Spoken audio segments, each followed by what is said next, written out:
কাল হলো বাঙালির নববর্ষ পয়লা বৈশাখ। আর এই দিনটিতে প্রত্যেক বাঙালি ঘরে থাকে দেদার খানাপিনা। তার মধ্যে মাছ মাংস তো থাকবেই। তাই আজকে আমি বানাবো রুই মাছের একটি পদ, সেটা হলো বাহারি রুই। তার জন্য রুই মাছের পিসগুলোতে নুন আর হলুদ মাখিয়ে নিলাম।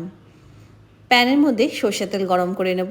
এর মধ্যে মাছের পিসগুলোকে এপিট ওপিট ভেজে আমি তুলে নেব।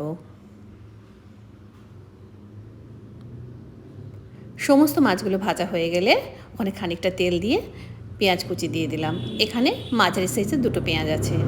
কয়েকটা রসুন আর কাঁচা লঙ্কা পেস্ট করে নিলাম, সেটাও প্যানের মধ্যে দিয়ে খুব ভালো করে সাঁতলে নেব। দিয়ে দিলাম হলো টমেটো কুচি, ওপর দিয়ে সামান্য নুন দিয়ে দিলাম। টমেটোটা নরম হয়ে গেল।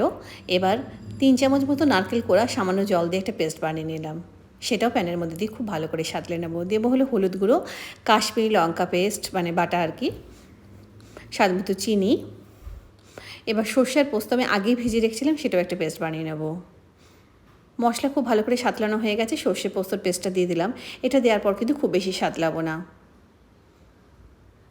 এবার দিয়ে দেবো হলো পরিমাণ মতো জল।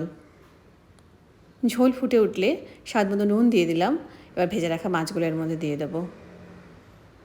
নামানোর আগে ওপর থেকে ছড়িয়ে দেবো হলো ধনেপাতা কুচি।